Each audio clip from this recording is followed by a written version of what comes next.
I am Hannah, 33 years old, and a forensic accountant. My 8-year-old daughter Zoe walked into our house after spending Saturday at her Aunt Monica's place for what was supposed to be a fun cousin spa day. Zoe was wearing an oversized neon pink bucket hat pulled down low over her eyes, and her small shoulders were shaking. When I asked her what was wrong, she looked down and whispered that Aunt Monica said her natural hair was not beautiful and silky like her cousin Riley's. Then my sweet little girl lifted the hat. Zoe's beautiful thick coils had been hacked away with kitchen scissors. Her scalp was red and blistering from a severe chemical burn, and dried blood caked the edge of her right ear. I did not scream. I did not cry. I did not even pick up my phone to call my brother Miles to demand an explanation. I just walked to my laundry room, grabbed a gallon jug of industrial bleach, and got my car keys. Before I continue this story, let me know where you are watching from in the comments below. Hit like and subscribe if you have ever had to deal with toxic family members who attack the people you love most. The drive to my brother's gated community took 20 minutes, but my mind was completely silent. For years, I had been the family scapegoat. I was the quiet, dark-skinned sister who worked hard for everything she had, while Miles and his wife Monica were the golden couple. Monica loved to play the perfect, wealthy influencer obsessed with status, expensive designer labels, and unrealistic beauty standards. She had always made passive-aggressive comments about Zoe's appearance, but I never thought she would cross a physical line. I pulled up to their massive modern mansion, clutching the heavy plastic jug in my hand. My husband Kendrick was at work, completely unaware that our daughter had just been injured. I marched up the sweeping marble driveway and slammed my fist against their custom oak door. Monica answered almost immediately. She was wearing a silk robe and holding a glass of expensive champagne, looking completely unbothered. When she saw me standing there, she let out an exaggerated sigh and rolled her eyes. She actually had the nerve to give me a fake, condescending smile. "Oh, Hannah, you are being dramatic as usual," she drawled, leaning against the doorframe. "I was just trying to help Zoe look a little more presentable for once. Her hair is so unmanageable. You should be thanking me for trying to fix it." I stepped inside her house without an invitation, pushing past her into the grand foyer.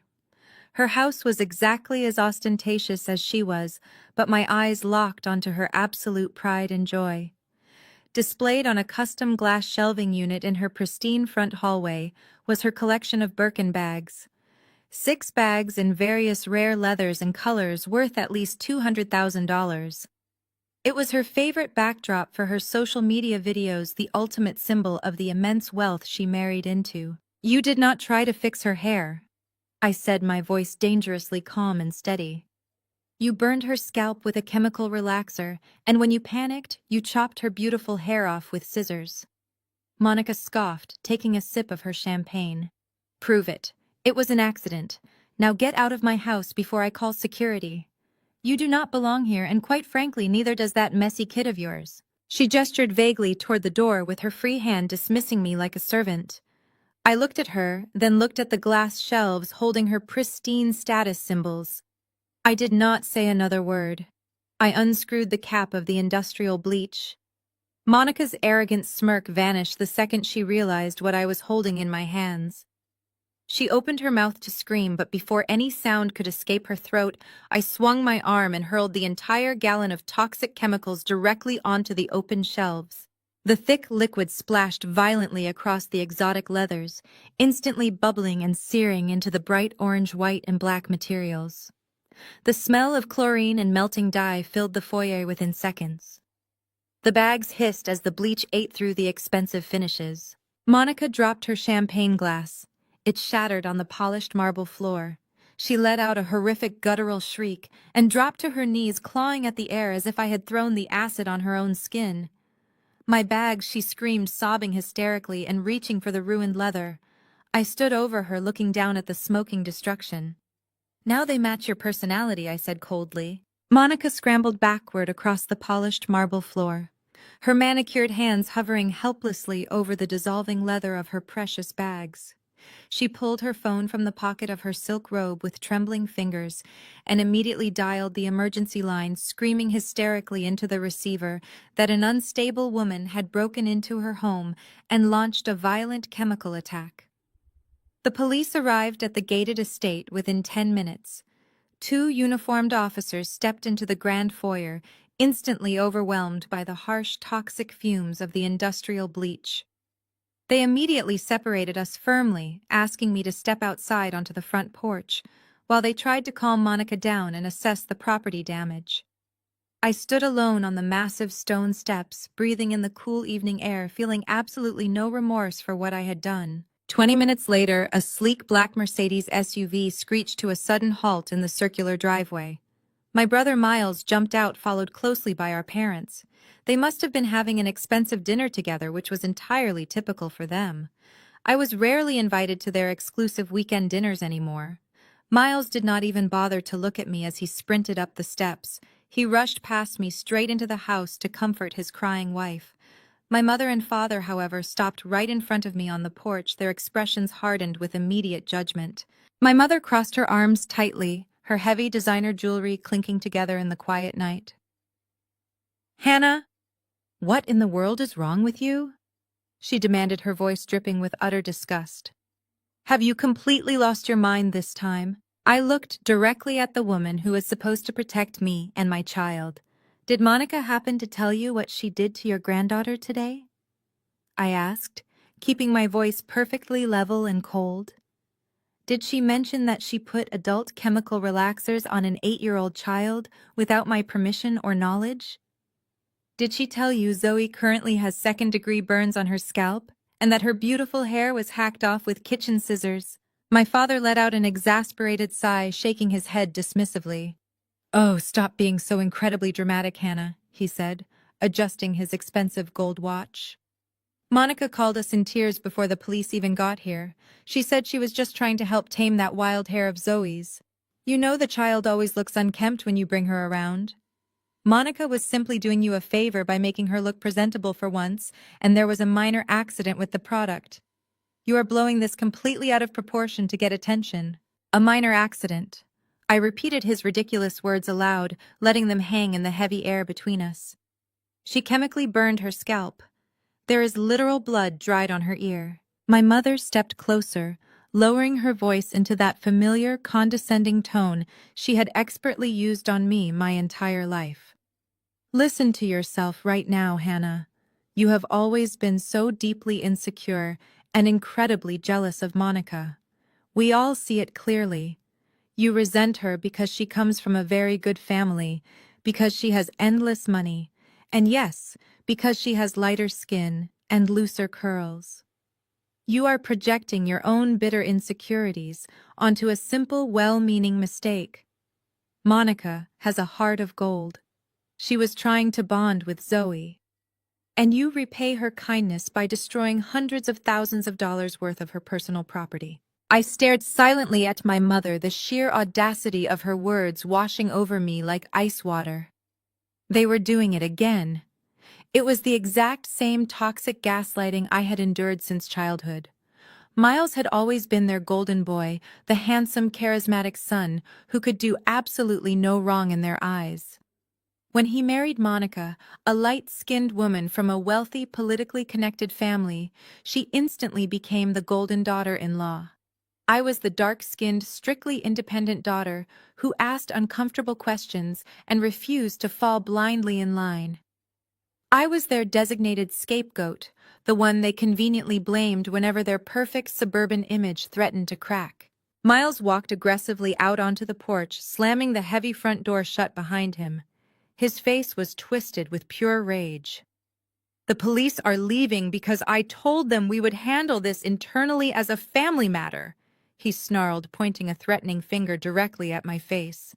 "But do not think for one single second that you are getting away with this. You are a deeply unhinged woman who just attacked my innocent wife, and I promise you will pay dearly for it."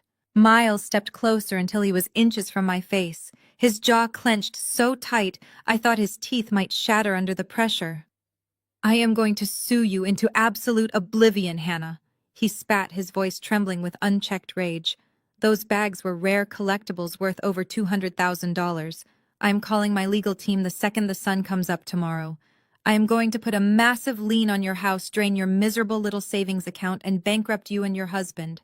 You are going to be paying Monica back for the rest of your pathetic life. I did not flinch or step back. I let him finish his arrogant tantrum, maintaining cold, unbroken eye contact. My heart was pounding heavily against my ribs, but my professional training as a forensic accountant kept my voice completely devoid of emotion. Go ahead, Miles, I challenged him softly, tilting my head. Call your high-priced lawyers, file the lawsuit, drag me into civil court. But before you make that call, I want you to think very carefully about what happens during the discovery phase of a major financial lawsuit. Every single bank account, every shell company, every offshore transfer, and every tax return attached to your name and the family trust will be subpoenaed. They will be subjected to a microscopic public audit. Are you absolutely certain you want a certified forensic accountant tearing through your financial history on the public record for a judge to see? I watched the color drain completely out of his face. His confident, aggressive posture faltered for a fraction of a second. His eyes darted away from mine, a flash of genuine panic betraying the polished, wealthy exterior he worked so hard to maintain in front of our parents. He opened his mouth to argue, but no words came out. I knew it. I had suspected for a while that his lavish lifestyle did not match his declared income. He was hiding something massive in those accounts, and my bluff had just struck a major nerve. Without waiting for his recovery, I turned on my heel and walked down the stone steps. Do not ever come near my daughter again, I called over my shoulder, walking straight to my car. I got into my vehicle, locked the doors, and drove away from the sprawling estate. The fierce adrenaline that had fueled my confrontation was quickly fading, replaced by a deep, agonizing ache in my chest. I called Kendrick on the way back to our house. I gave him the short, terrifying version of what had happened, my voice finally cracking under the weight of it all. He dropped everything at his office and promised to meet me at our front door. When Kendrick and I rushed into our living room, Zoe was sitting on the couch, clutching her pink bucket hat and crying softly. Her shoulders shook with every breath. Kendrick dropped to his knees, his face twisted in pure devastation as he gently scooped her up into his arms, kissing her forehead. We did not waste another second asking questions. We carried her out to the car and drove straight to the pediatric emergency room at the nearest hospital. The wait felt like an absolute eternity. We sat under the harsh fluorescent lights of the waiting area, watching our sweet girl flinch in pain every time she shifted her head against Kendrick's chest. The faint, bitter smell of harsh chemicals was still clinging to her clothes. Finally, a pediatric specialist called us into a brightly lit examination room. Dr. Evans was a gentle, soft-spoken woman who immediately tried to put Zoe at ease with a warm smile. But as she carefully parted the remaining sections of Zoe's ruined hair to examine the scalp, her professional demeanor shifted into intense, visible concern. She immediately called for a nurse to bring a specialized saline flush and a severe burn kit. "Who exactly did this to your daughter?" Dr. Evans asked, looking directly at Kendrick and me with a hardened expression. "My sister-in-law." I answered, my stomach twisting into a tight knot. She claimed it was an accident with scissors while trying to trim her hair. Dr. Evans shook her head firmly, her expression grim as she pulled on a pair of sterile gloves.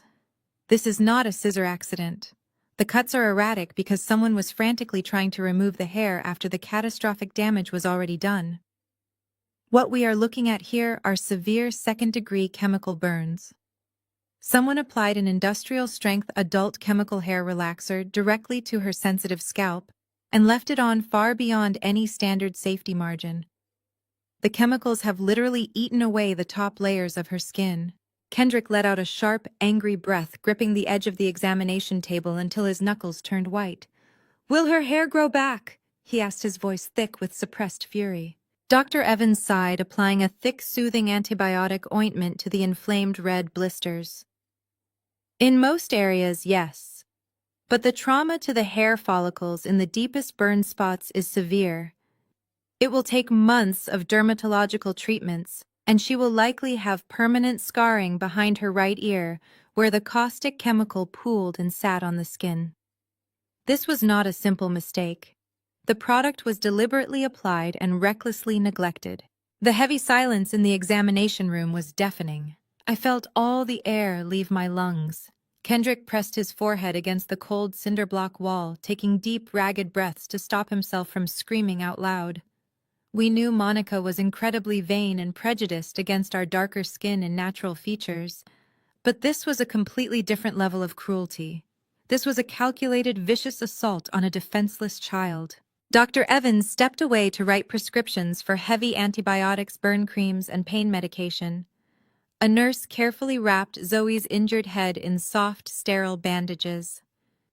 Sitting on the oversized hospital bed, my beautiful daughter looked like a tiny, fragile soldier returning from a brutal war. Kendrick sat on the edge of the mattress, gently rocking her and humming a soft melody until the strong pain medication finally forced her exhausted eyes closed. I backed away into the corner of the room and sank into a stiff plastic visitor chair. My hands were shaking so violently that I had to interlock my fingers and press them hard against my knees. I needed something to anchor my mind before I completely lost my grip on reality.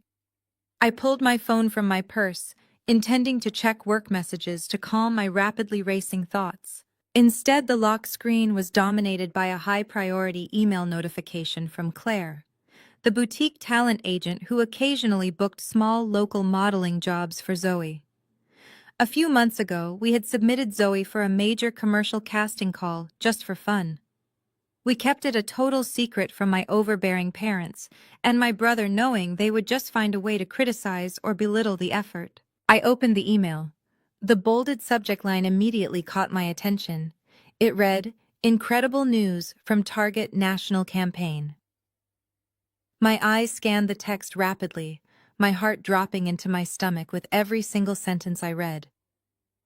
Claire wrote that the executive casting directors at Target had finally made their ultimate decision for a massive upcoming nationwide advertising campaign specifically designed to celebrate natural beauty, diversity, and authentic textured hair. The directors reviewed thousands of audition tapes from child models across the entire country.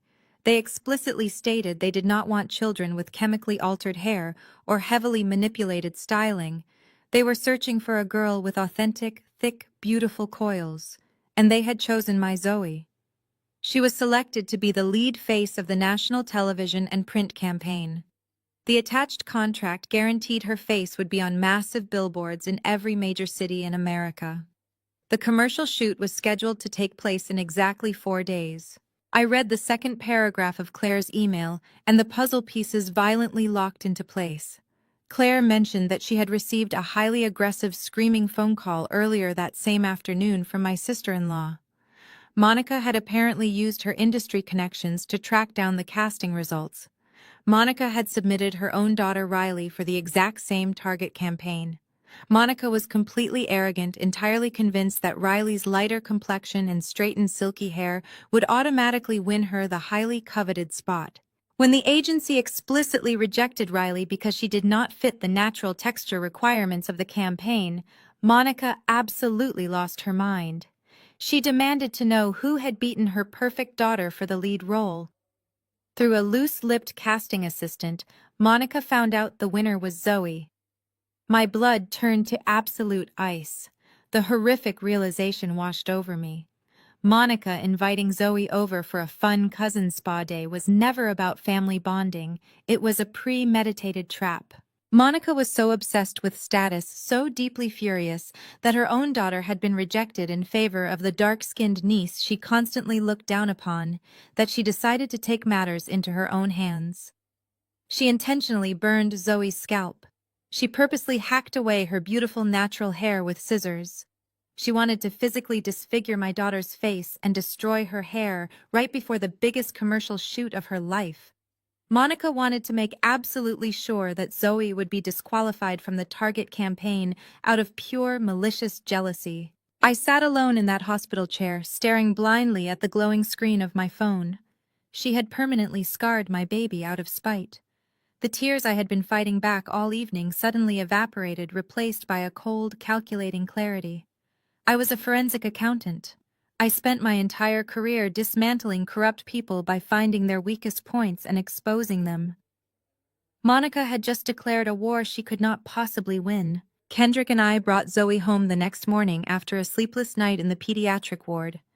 We carried her directly to her bedroom, carefully tucking her under her favorite weighted blanket so she could finally rest without the harsh hospital monitors beeping in the background.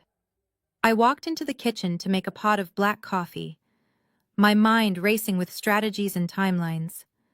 I planned to contact my lawyer and forward Dr. Evans's medical report directly to the police. I wanted Monica arrested for child endangerment before the sun went down. But before the coffee machine finished brewing, a sharp knock echoed through our front hallway. I assumed it was Kendrick's mother coming to help us watch Zoe, but when I opened the heavy wooden door, I was greeted by two strangers. A stern-looking woman in a crisp gray pantsuit held a leather binder flanked by a uniformed police officer. "Are you Hannah?" the woman asked, her tone entirely devoid of warmth. "I am Agent Collins with Child Protective Services. We received an emergency priority report regarding the safety and physical well-being of your 8-year-old daughter Zoe. We need to come inside immediately." My heart slammed against my ribs. I stood frozen in the doorway for a fraction of a second before stepping aside to let them in. Kendrick walked out of the hallway, his exhausted face hardening into instant alarm when he saw the police officer standing in our foyer. Agent Collins did not waste time with pleasantries. She opened her leather binder and read from a freshly printed document. "We received a highly detailed anonymous hotline tip early this morning. The caller alleged that you deliberately applied caustic chemical solvents to your daughter's scalp, resulting in severe physical disfigurement. The caller further claimed that you orchestrated this horrific injury to extort a large financial settlement from your wealthy brother and his wife." The sheer audacity of the accusation hit me like a physical blow to the chest. Monica had beaten me to the punch. She knew I would go to the authorities, so she executed a preemptive strike, twisting the narrative to make me look like an unhinged, abusive extortionist. It was a classic sociopathic manipulation tactic. She was using the state's child protection system as a weapon to shield herself from the consequences of her own violence. Agent Collins looked up from her notes, her eyes scanning our clean, well-furnished living room with intense scrutiny. The anonymous reporter provided very specific details. She continued, her voice sharp and calculating. "They stated you showed up at your brother's home last night in a highly erratic state, violently destroying hundreds of thousands of dollars worth of property when they refused to pay your ransom demands. We need to see the child right now, and we need to inspect the premises for hazardous chemicals." Kendrick stepped forward, his protective instincts flaring as he placed a firm hand on my shoulder. "This is a complete fabrication," he stated, his voice vibrating with barely contained anger. "My wife's sister-in-law is the one who burned our daughter. We just spent the entire night at the pediatric emergency room getting her treated for the assault. We have the hospital paperwork right here." Agent Collins remained entirely unmoved. She had clearly dealt with defensive parents before. "I need to see the hospital reports, but I also need to visually confirm the child's current condition and living environment," she insisted coldly. "An emergency room visit does not automatically absolve you of inflicting the initial injury, especially when financial extortion is listed as the primary motive. Please take me to her room immediately." I led her down the hallway, my hands trembling with profound terror and rage. We walked into her bedroom. My sweet baby was fast asleep, her head wrapped in thick white medical gauze. Agent Collins took extensive notes, her cold eyes missing nothing.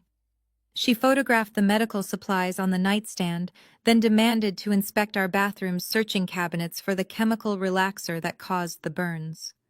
She interrogated us for over an hour, asking highly invasive questions about our financial stability, our household income, and our relationship with my family. She actively looked for cracks, searching for any sign that we were desperate enough to harm our own flesh and blood. I answered every single question with absolute precision, using my forensic accounting background to provide exact figures proving our financial independence. But the devastating reality of the situation was suffocating. We were being investigated by the state. One wrong word, and they could legally take Zoe out of our home. Monica had pushed me to the absolute edge of the abyss, betting that I would panic and fall. She severely underestimated my balance. Agent Collins finally packed up her leather binder and walked out of our house, leaving behind a suffocating silence. The weekend dissolved into a blur of applying burn ointments, administering antibiotics, and holding Zoe while she cried herself to sleep. By Monday morning, I thought the worst of the immediate shock was over. I was completely wrong. The nightmare was just expanding its reach.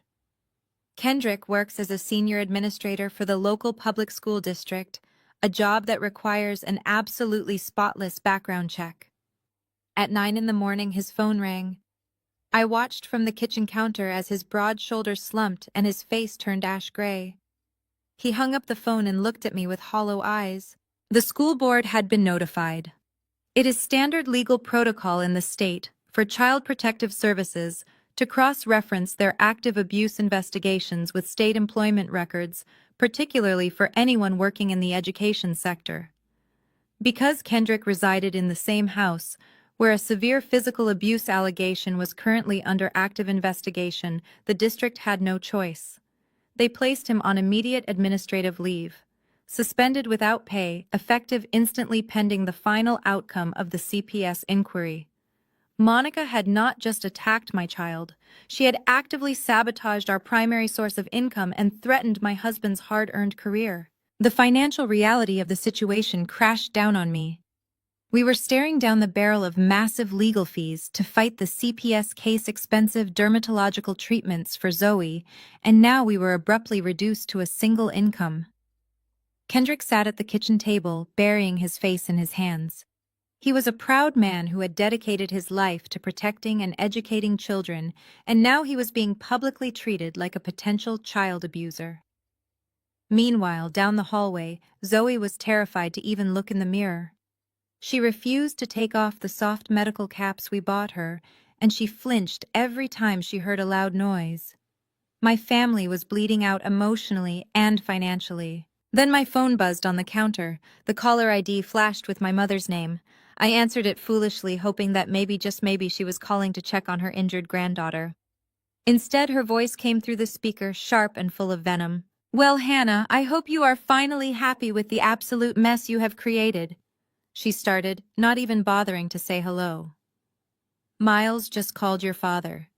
He told us that CPS is at your house because of your little stunt with the bleach.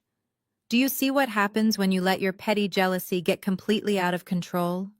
You are dragging this entire family's good name through the mud." I gripped the edge of the granite counter so hard my fingers cramped. "Mom, Monica is the one who called CPS on us." I fired back, my voice shaking with fury. "She filed a false report to cover up the fact that she chemically burned Zoe. Kendrick just lost his job because of her lies. How can you possibly be defending her right now?" My mother let out a loud theatrical sigh. "Stop playing the victim, Hannah. Monica is terrified of you. You broke into her home and destroyed her property. She only called the authorities because she is genuinely worried about the unstable environment you are providing for Zoe. Your father and I have discussed it, and there is only one way to fix this before it ruins your brother's reputation permanently. You are going to drive over to their house today, and you are going to issue a formal public apology to Monica. You will agree to pay for those designer bags in full. If you do that, Miles will convince Monica to call her contact at CPS and tell them it was all a misunderstanding." The absolute sickness of her proposal echoed in my ears. They were holding my family hostage. They were using my husband's career and my daughter's safety as leverage to force me to bow down to the woman who had violently assaulted my child. They wanted me to grovel to accept the role of the crazy, jealous sister, all so Monica could keep her pristine image intact. They wanted me entirely isolated, broke, and humiliated. I did not yell. I did not curse. I simply ended the call and placed the phone face down on the counter. The tears I had been fighting for 3 days finally stopped threatening to fall. In their place, a cold, calculated rage took complete control of my mind. They wanted to use financial pressure to break me. They thought cornering a forensic accountant regarding money was a brilliant strategy. They had no idea I was about to dismantle their entire lives. I walked straight from the kitchen into my home office and locked the door behind me. If Child Protective Services wanted a comprehensive look into my financial stability, I was going to give them a masterpiece. I turned on my desktop computer and pulled my heavy, fireproof filing cabinet away from the wall. I needed to compile 5 years of bank statements, tax returns, investment portfolios, and property deeds to prove beyond a shadow of a doubt that Kendrick and I provided a secure upper-middle-class household for our daughter. I started neatly stacking Kendrick's pay stubs and my corporate salary records on the mahogany desk. Then I reached into the back of the bottom drawer and pulled out the thick manila envelope labeled Family Trust. My grandfather had been a brilliant real estate developer. When he passed away 8 years ago, he left behind a substantial trust fund designed to generate generational wealth for his descendants. Because Miles was the older brother and the golden child, my parents convinced my grandfather to name Miles as the sole managing trustee. My brother was put in complete control of the investments, the property liquidations, and the annual disbursements. Every spring, Miles's expensive corporate accountant sent me a Schedule K-1 tax form, which simply reported my share of the trust's income for the year. Over the last 3 years, Miles had repeatedly claimed the commercial real estate market was taking a massive hit, which he used to justify why my annual disbursement checks were getting significantly smaller. I had always taken him at his word, because despite our personal differences, I never thought my own brother would actively steal from my child's future. I laid the last 5 years of K-1 forms side by side across my desk to scan them for the CPS dossier. I grabbed a red pen and my heavy-duty calculator. As a forensic accountant, I spent 40 hours a week hunting down corporate fraud, money laundering, and hidden assets for major firms. My eyes are professionally trained to catch microscopic numerical inconsistencies that normal people scroll right past. Within 10 minutes of reviewing the tax documents, a cold chill ran down my spine. The math was fundamentally broken. I leaned closer to the desk, my eyes darting between the gross income reported on the trust and the operating expenses Miles was claiming. The capital gains from a commercial plaza my grandfather owned in downtown Atlanta had been liquidated 2 years ago, but the revenue never hit the disbursement line. Instead, I noticed a massive spike in a section labeled as external contractor fees and property management disbursements. Millions of dollars were being aggressively funneled out of the trust's gross revenue before the net profits were divided among the family members. I quickly logged into my secure public records database, a specialized investigative tool I used for my corporate clients. I typed in the federal tax identification numbers listed on the K-1 forms next to these massive management fees. 3 different limited liability companies popped up on my screen: Apex Holdings, LLC, Blue Ridge Consulting, and Summit Management Group. I pulled the state registration records for all 3 companies. They were entirely phantom corporations. They had no physical office addresses, no listed employees, and no digital footprints. They were registered to a generic post office box in Delaware, a state notorious for corporate secrecy laws. But criminals always leave a trace if you know exactly where to dig. I cross-referenced the registered agent's signatures on the Delaware filing documents with county property records. The registered agent for all 3 phantom companies was a man named David Rollins. I recognized that name instantly. He was Monica's incredibly sleazy younger cousin who worked as a low-level paralegal. The air left my lungs as the sheer scale of the betrayal crystallized on my monitor. Miles was not just mismanaging the trust due to market fluctuations. He was actively embezzling millions of dollars from his own family. He was creating fake vendor companies, signing off on exorbitant management fees paid out to these phantom LLCs, and routing the money straight into accounts controlled by Monica's relatives. They were systematically bleeding my grandfather's legacy entirely dry. That was how Monica afforded her $200,000 purse collections, her luxury cars, and her sprawling, gated mansion. They were living like royalty using the money that rightfully belonged to me and Zoe. I sat back in my leather chair, the red pen snapping in half under my grip. My parents had just demanded I apologize to the woman who burned my daughter, threatening me with financial ruin. They thought I was the struggling sister. They had no idea I now held the key to the federal prison cell Miles would occupy. I stared at the Delaware corporate records glowing on my monitor. Taking this evidence to the police right now would be premature. White-collar crime requires undeniable proof.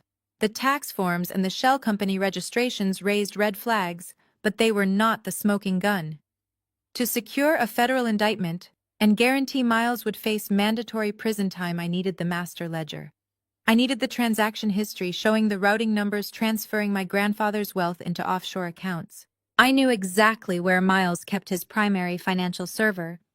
He was far too paranoid to upload his illegal ledgers to a cloud service. He kept a localized encrypted hard drive locked inside the massive mahogany desk in his home office. Accessing it remotely was impossible because the local network was entirely air-gapped from the public internet.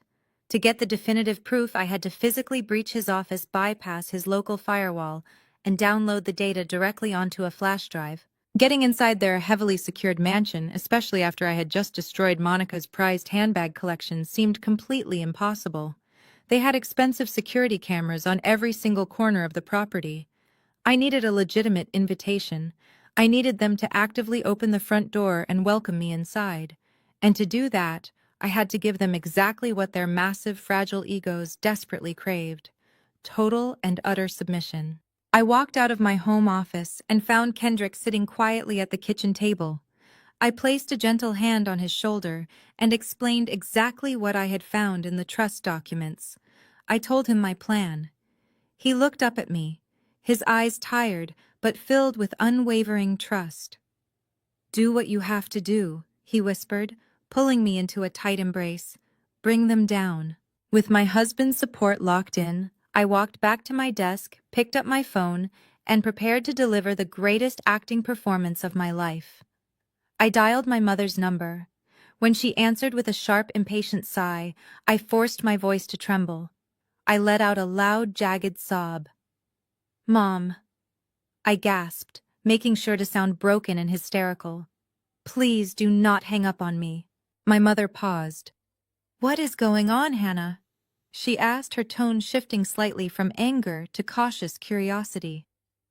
"I need help," I cried, gripping the edge of my desk until my knuckles turned white. Child Protective Services was just here. "Kendrick has been suspended from the school district without pay. We are completely out of money. I am terrified they are going to take Zoe away from me. You were right about everything. I let my jealousy ruin my life, and I made a terrible mistake. I am so sorry." The silence on the line was thick with smug satisfaction. I could practically hear my mother nodding, enjoying my total collapse. "I told you this would happen, Hannah," she said softly, her voice dripping with maternal superiority. "You always have to learn things the hard way." I sniffled, wiping away tears. "I will do whatever you want," I begged her. "I will get a second job. I will apologize to Monica in front of whoever she wants. Just please tell Miles to call the investigator and say it was a misunderstanding. We cannot lose Kendrick's income." My mother let out a dramatic breath. "Well, I am glad you have finally come to your senses and realized the damage you have caused. I will speak to your brother, but an apology over the phone is not going to cut it. Monica is deeply traumatized by your outburst. You are going to have to look her in the eye and beg for her forgiveness." That is exactly what I was counting on. "Yes," I whispered weakly. "Whatever she needs. Please just let me come over and make things right." My mother told me she would call Miles and arrange a formal dinner. She hung up the phone, completely convinced she had successfully broken my spirit and forced me back into my designated role as the family loser. I lowered the phone from my ear. The fake tears vanished instantly. My face was completely dry, and my heart was beating with a slow, rhythmic calm. I turned back to my computer screens. I opened my secure software vault and pulled out a high-capacity encrypted flash drive. I loaded it with an aggressive data cloning program designed specifically to bypass security and extract hidden ledgers in a matter of minutes. Monica and Miles mistakenly thought they had cornered a desperate, defenseless mother. They were about to invite a highly trained forensic accountant directly into their private sanctuary. I was going to burn their fake empire entirely to the ground. Thursday evening arrived with a suffocating heaviness. I kissed Zoe on the forehead, leaving her safely at home with Kendrick. Driving alone up the winding path to my brother's gated community, I rehearsed every line of my performance. When I pulled into the circular driveway, the opulence of their home felt like a slap in the face. Their 6-bedroom estate was brightly lit, projecting an image of perfection. I took a deep breath, grabbed my purse containing the encrypted flash drive, and walked up the front steps. My mother opened the oak door before I could ring the bell. She looked me up and down with an approving nod, pleased I was wearing a plain dress. She whispered a sharp reminder to swallow my pride before ushering me into the dining room. The space was absurdly lavish, decorated with fresh imported orchids and a crystal chandelier that caught the light of a dozen expensive candles. Miles was sitting at the head of the mahogany table, nursing a glass of scotch. He did not bother to greet me. He just offered a cold smirk. But it was Monica who truly commanded the room. She was holding court draped in an emerald green silk gown that probably cost more than Kendrick's entire annual salary. She leaned into her role as the deeply wounded victim, dramatically sighing and fanning herself while my father poured her a glass of sparkling water. The tension in the room was absolute poison. "Hannah," my father said loudly, his deep voice entirely devoid of warmth. "Sit down right now. We have a lot to discuss before dinner." I pulled out a heavy wooden chair at the far end of the massive table, making sure to keep my eyes lowered in fake shame. I needed them to believe I was completely defeated. Monica let out a theatrical gasp and pressed a manicured hand against her chest the moment I sat down. "I cannot believe you have the sheer nerve to show your face in my home after what you did," Monica said, her voice shaking with fake trauma. "My beautiful bags were completely destroyed. My peace of mind is entirely gone. I have barely slept a wink since your unhinged attack." I took a slow, deep breath and delivered the words I knew she needed to hear. "You are absolutely right, Monica," I said softly, forcing my voice to sound incredibly fragile. "I crossed a terrible line, and there is no excuse for my behavior. I was frantic about Zoe, and I let my jealousy get the better of me. I deeply resent your perfect life and your success. I always have. Attacking you and destroying your property was unforgivable. I am begging for your mercy. Please, Monica. Kendrick lost his job, and CPS is threatening to take my daughter away forever. We have absolutely nothing left. I am so incredibly sorry today." The profound silence that followed my humiliating speech was absolutely deafening. I kept my head bowed, but my eyes were constantly moving under my lashes. While my parents and my brother eagerly absorbed my complete surrender, my trained forensic eye was rapidly scanning the entire perimeter of the room. I mentally logged the precise position of the dome security camera tucked discreetly into the corner molding above the chandelier. I noted the blind spot near the archway leading directly to the main staircase. I spotted the primary internet router blinking aggressively on a side table completely exposed. Monica let out a long, satisfied sigh. The sheer pleasure of watching me grovel was radiating from every single pore of her body. She sat up a little straighter, her fake trauma instantly vanishing into thin air. "Well, it takes a very big person to finally admit their own bitter jealousy," she said condescendingly, swirling the ice in her glass. "I suppose I can find it in my heart to forgive you, Hannah. But you are going to have to earn your way back into this family, starting tonight." My mother beamed with absolute pride, clapping her hands together softly. "Oh, Monica, you are just so incredibly gracious and forgiving." My mother praised her completely, ignoring the fact that Monica had permanently scarred her own granddaughter just a few days ago. Miles nodded in firm agreement, finally taking a sip of his scotch. "We will call CPS in the morning and tell them it was a huge misunderstanding," Miles said flatly. "But do not ever forget who holds the true power in this family again, Hannah." I nodded meekly, gripping my purse tightly in my lap, where the encrypted drive rested quietly. They thought they had easily won this little war tonight.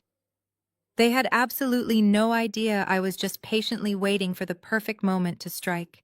Dinner was served by a private chef, an absurd display of wealth consisting of seared scallops, imported truffles, and gold leaf garnishes. I picked at my food, keeping my head slightly lowered perfectly, playing the part of the broken woman. The dining room was suffocatingly quiet, save for the clinking of heavy silver forks against fine china. Monica, clearly emboldened by my earlier performance of complete submission, decided that my simple apology was not nearly enough entertainment for the evening. She wanted to break me entirely in front of an audience. She tapped her crystal wineglass with a silver spoon, demanding the table's absolute attention. Miles leaned back in his expensive leather chair, smiling proudly at his wife. My parents stopped eating immediately, looking at Monica with pure, undivided adoration. "I have some incredibly exciting news to share with the family tonight," Monica announced, her voice echoing loudly in the large room. "After months of tireless research and elite development, I am officially launching my own luxury children's skincare brand. It is going to be called Riley's Glow, named after our beautiful, perfect daughter." She paused for dramatic effect while my mother gasped in absolute delight. "It is a completely organic, vegan, and cruelty-free line designed specifically for sensitive skin," Monica continued, waving her manicured hand. "The packaging is a gorgeous minimalist gold and white. We are hosting a massive exclusive launch party next weekend with top influencers and venture capitalists. Target is already looking at our portfolio to feature us in their stores nationwide." I gripped my heavy linen napkin tightly under the table. Hearing her mention Target sent a fresh, violent wave of disgust through my veins. She had literally burned my 8-year-old daughter's scalp with caustic chemicals just to eliminate the competition for her brand's visual aesthetic. But I kept my face entirely blank. "Oh, Monica, that is simply brilliant!"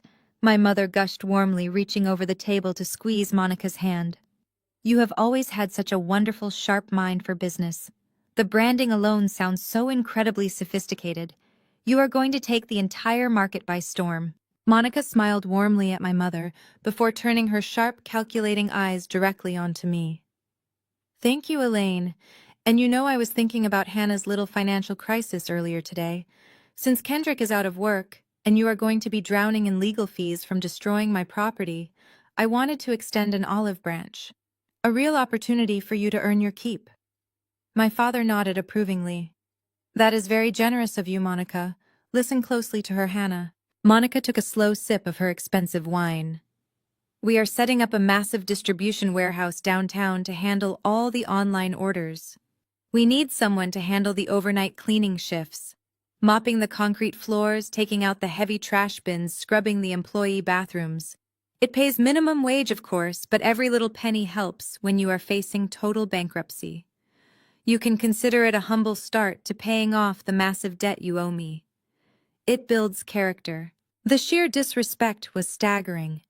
My own parents sat there completely fine with my sister-in-law offering me a job scrubbing toilets to pay off a debt funded by money stolen from my own inheritance.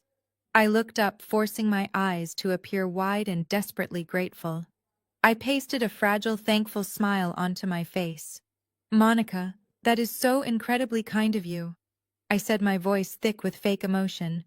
"I would be absolutely honored to work for you. Thank you for giving me a second chance." Monica's smile widened into a triumphant, arrogant grin. She had officially won. She had conquered the rebellious sister. She reached across the wide table to grab the open bottle of red wine, her eyes gleaming with absolute superiority. That was my exact cue. As I reached forward under the guise of passing my empty water glass, I intentionally bumped my elbow hard against Monica's arm. The crystal wine bottle tipped forward, splashing a wave of dark red liquid directly onto the lap of my light beige dress. "Oh my gosh," I gasped, jumping up from my chair and furiously dabbing at the red stain. "I am so incredibly clumsy today.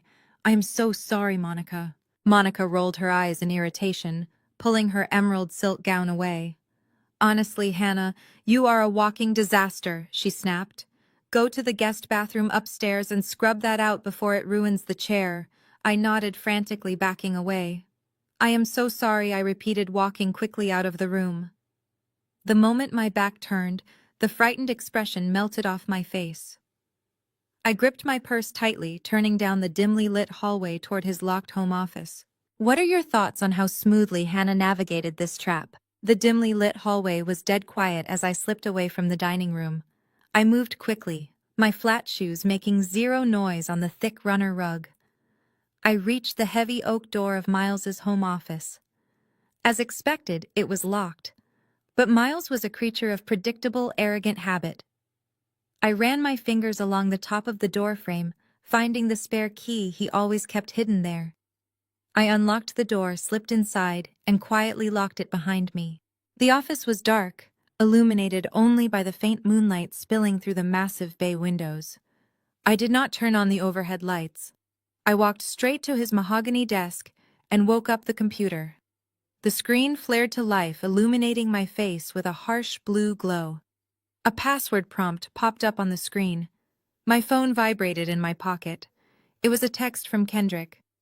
I could not let you walk into the lion's den alone. My mother is watching Zoe. I am ringing the doorbell right now. A second later, the deep chime of the front door echoed through the massive house. I let out a breath of pure relief. I could faintly hear the scrape of chairs downstairs as my family reacted to the unexpected visitor. Kendrick was playing the broken husband, begging for forgiveness to keep their eyes off the stairs. He was buying me the time I desperately needed. I turned my attention back to the monitor. Miles thought he was a financial genius, but his cybersecurity was laughably basic. His localized desktop was secured by a simple alphanumeric password. I regularly cracked corporate firewalls that cost millions. Bypassing this took 2 minutes. I booted from a secure USB operating system, bypassing the login screen and gaining full root access. I navigated straight to the hidden partitions. Miles had disguised a hidden folder as temporary system files, but the file size was a massive giveaway. 200 gigabytes of data. I opened the directory. There they were. The master ledgers, offshore routing numbers, forged signature scans, and bank statements from the Phantom LLCs. It was the blueprint of his entire criminal enterprise. I pulled the high-capacity encrypted flash drive from my purse and shoved it into the USB port. I launched the data cloning software. A sleek black progress bar appeared on the screen, calculating the transfer rate. 10%. My heart hammered against my ribs.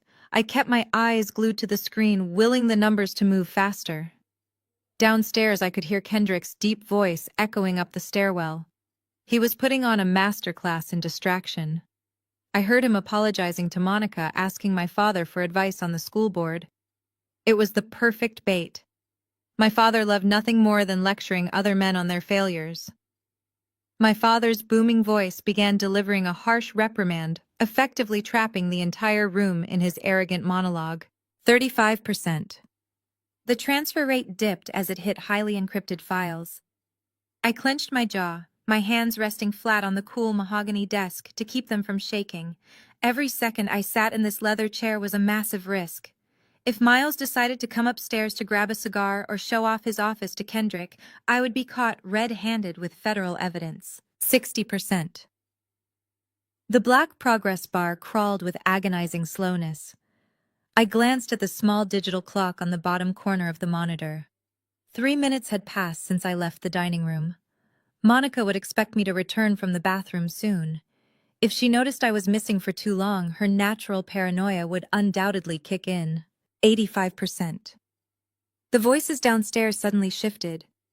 The low rumble of Kendrick's voice was interrupted by the sharp, piercing sound of Monica's laughter. Then the distinct sound of footsteps clicking rapidly against the hardwood floor of the foyer. Someone was walking toward the main staircase. 92%. I leaned closer to the screen, practically willing the data to move through the physical drive. The footsteps were on the first step now. 96%. Come on, I whispered into the dark room. 98, 99, 100. The software flashed a bright green completion banner. I instantly yanked the flash drive from the port and shoved it deep into my purse. I pulled my secondary USB from the computer, forcing the system to instantly reboot back to the standard locked login screen.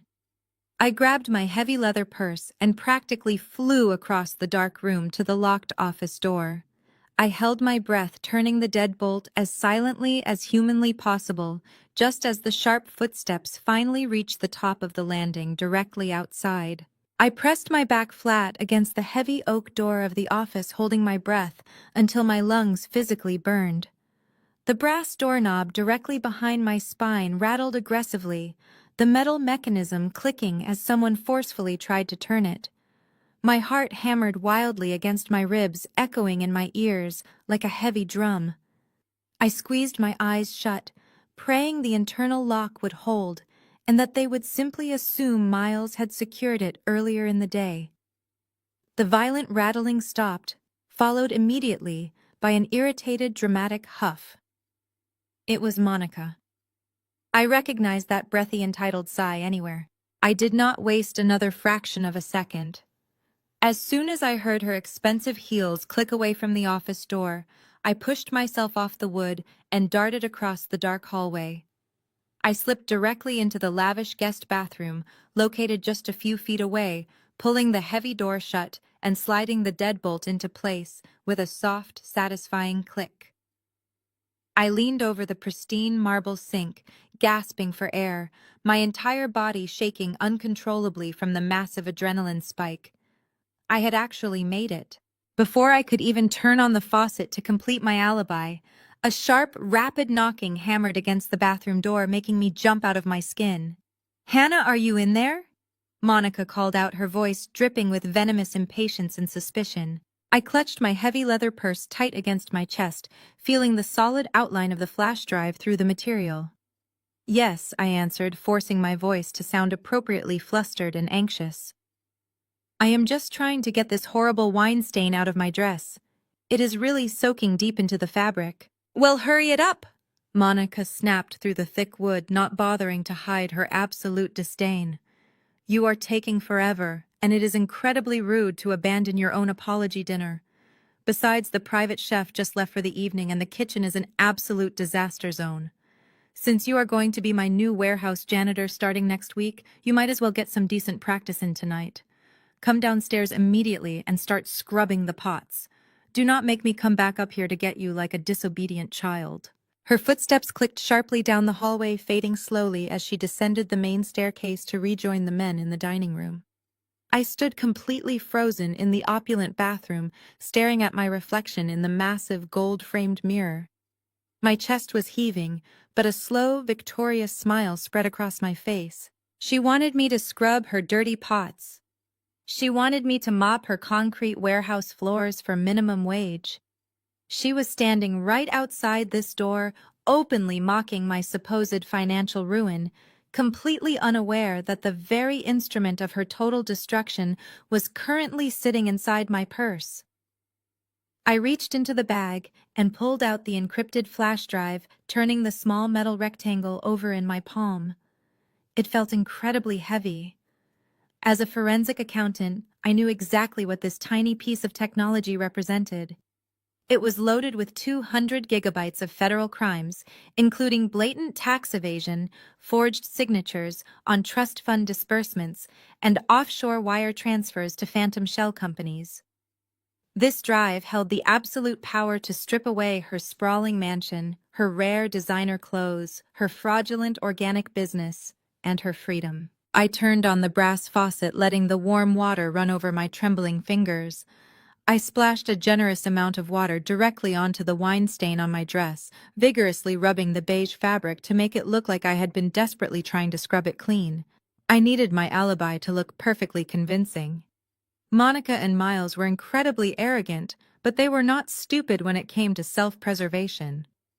If they suspected for one single moment that I had breached their secure local network, they would instantly destroy the servers and empty those offshore accounts before I could ever get the raw evidence to the federal authorities.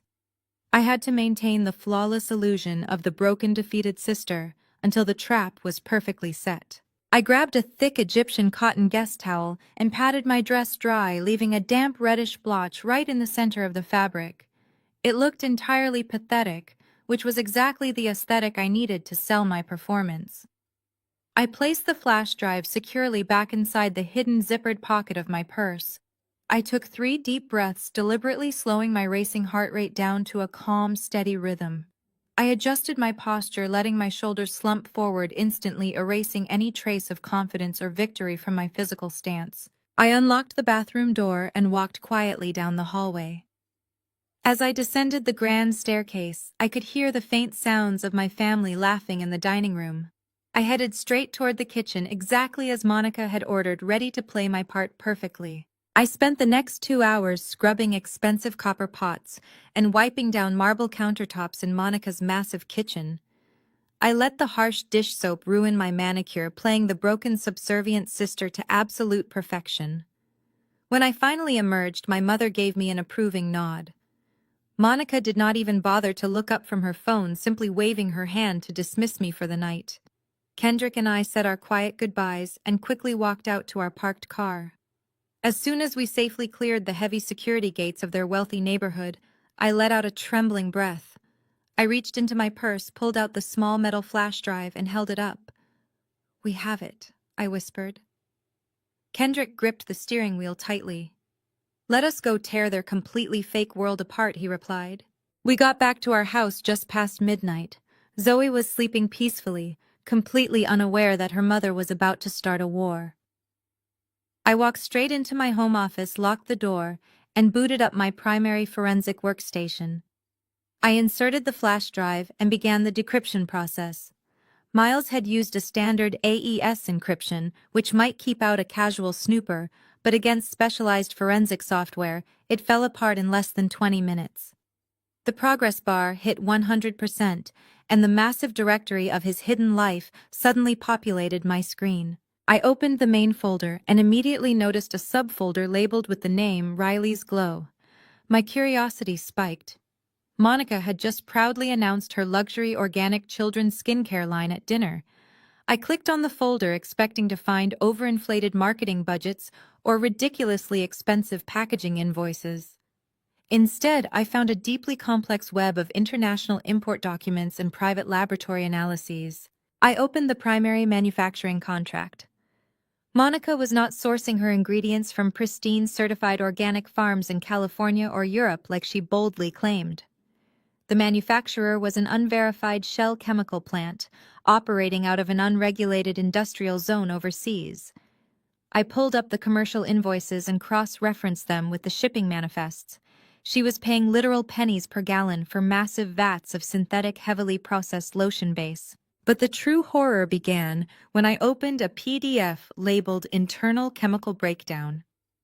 It was a private lab test Miles had commissioned to see exactly what they were importing before they slapped their minimalist gold and white premium labels on the bottles. I scanned the list of active ingredients, my forensic training allowing me to easily decipher the complex chemical compounds. There was absolutely nothing organic or vegan about this product. The formulas were packed with cheap, highly toxic synthetic fillers, artificial fragrances, and dangerous preservatives designed to artificially extend the shelf life of the cheap lotion. Then my eyes locked onto a specific chemical compound near the bottom of the analytical report. Sodium hydroxide mixed heavily with calcium thioglycolate and a potent formaldehyde-releasing agent. My blood ran completely cold. The air caught in my throat. I pushed my rolling chair back from the desk, my hands flying up to cover my mouth. I had just spent the entire weekend reading medical reports and researching the exact caustic chemicals that had melted my 8-year-old daughter's hair and scarred her scalp. I knew those compound names by heart. They were the exact same illegal industrial-strength relaxer chemicals. Monica was not just using cheap ingredients. The overseas factory was cross-contaminating her children's skincare line with highly toxic, unregulated hair straighteners and bleaching agents. The product she was about to market as a gentle, organic daily lotion for toddlers and children was essentially a diluted vat of corrosive acid. The horrific realization washed over me in a violent wave. What happened to Zoe at the house was not an isolated incident with an adult hair product. Monica had actively used Zoe as a test subject. She had applied an early prototype of her toxic chemically tainted Riley's Glow product directly onto my daughter's scalp to see if the straighteners in the formula would loosen her natural curls. When the potent, unregulated chemicals instantly burned Zoe's skin and melted her hair, Monica panicked, chopped off the damaged coils, and lied to cover her tracks. She was planning to launch this exact toxic formula to thousands of unsuspecting mothers across the country next weekend. She was going to put this poison on babies. My hands began to shake with a pure, unadulterated rage I had never felt before in my entire life. I slowly reached forward for my wireless computer mouse, my vision narrowing to a deadly focus. I had just found the first nail in her coffin. Now it was time to find the heavy hammer. I minimized the chemical analysis report and opened the master financial ledger. Finding the toxic ingredients was enough to destroy her brand and possibly trigger a consumer protection investigation, but I needed the ironclad proof that would send my brother to federal prison. As a forensic accountant, I knew that white-collar criminals always slipped up in the routing numbers. They get arrogant. They assume the sheer volume of transactions will hide the most damning evidence. I opened a fresh spreadsheet and began cross-referencing the wire transfers from the Phantom Delaware shell companies with the initial capital investments injected into Riley's Glow. It took me less than 30 minutes to perfectly find the massive, glaring financial hole hidden deeply in his otherwise very careful accounting. Monica had used exactly $2 million to secure the overseas manufacturing contract, lease the warehouse, and hire the elite public relations firm for her upcoming launch party. I tracked every penny of that $2 million backward. The money flowed directly out of Monica's corporate account, back through David Rollins's fake management companies, and straight into the central accounts of my grandfather's trust. But the ultimate betrayal was not just the embezzlement itself. It was the specific origin of the stolen funds. I opened the trust's internal allocation folders. My grandfather had explicitly divided his assets into 3 distinct sub-accounts. One for my parents, one for Miles, and one specifically designated for me. Miles was legally required to manage the overall investments, but he had no authority to withdraw the principal balance from my designated account without my direct notarized signature. I clicked open a folder labeled Hannah Authorizations. My breath caught in my throat. The folder contained dozens of high-resolution scanned PDF documents. They were formal withdrawal requests, completely liquidating my commercial real estate dividends and transferring my cash reserves directly into the main operating fund. And at the bottom of every single page was my personal signature, except I had never signed them. I zoomed in on the ink strokes. It was a remarkably good forgery, but under the harsh, trained scrutiny of a professional audit, the fraudulent patterns were obvious. Miles had traced my signature from an old college loan document and stamped it onto the release forms. He had systematically drained my entire designated inheritance. The $2 million that Monica used to build her fake organic empire was entirely mine. The $200,000 worth of Birkin bags I had destroyed with bleach were bought with my stolen money. The imported truffles they served at dinner, the designer clothes Monica strutted around in the sprawling mansion where I was treated like the family peasant. It was all funded by stealing my financial future. My brother had looked me dead in the eye at dinner, allowed his arrogant wife to offer me a minimum-wage janitorial job, and threatened to ruin my husband's career, all while standing on top of my stolen wealth. They had deliberately kept me financially suppressed for years. They knew that if I ever gained access to my true inheritance, I would immediately hire independent auditors to review the family trust. Their entire illusion of extreme wealth and unearned superiority relied completely on keeping me poor, isolated, and dependent on their toxic charity. I sat alone in the quiet darkness of my office, the soft hum of the computer tower the only sound in the room. The sheer scale of their sociopathy was almost impossible to process. They had chemically burned my 8-year-old daughter's scalp out of pure vanity and systematically stolen my life savings out of pure greed. I felt a cold, absolute detachment wash over my mind. The pain of the family betrayal vanished, replaced entirely by a dangerous surgical focus. I meticulously highlighted every forged document, every routed offshore wire transfer, and every fake invoice. I dragged them all into a secure encrypted folder on my desktop. I had just assembled the complete financial anatomy of a massive federal felony: wire fraud, tax evasion, identity theft, and grand larceny. The minimum mandatory sentence for this level of financial crime was at least 10 years in federal prison. I ejected the flash drive and locked it inside my fireproof safe. I stood up from my desk and walked over to the large window overlooking our quiet street. The sun was just beginning to rise, casting a pale, cold light over the neighborhood. Friday morning had arrived. Target was going to make their official announcement soon, and Monica was going to start heavily promoting her launch party. Let her enjoy her final weekend of pretending to be a wealthy, successful entrepreneur. I had the heavy hammer. Now I just needed to build the perfect public stage to swing it. The pale morning light slowly filled my office, signaling the start of a day that would test every ounce of my self-control. I had barely slept, fueled by a mixture of adrenaline and black coffee, when my phone vibrated loudly against the mahogany desk. It was 8 in the morning. The caller ID flashed Claire's name. I answered immediately, hoping for a rare piece of good news, but the heavy silence on the other end of the line told me everything I needed to know before she even spoke. "Hannah, I am so incredibly sorry," Claire whispered, her voice tight with genuine regret. "The executives at Target called me 15 minutes ago. The rumors about the active Child Protective Services investigation reached their legal department.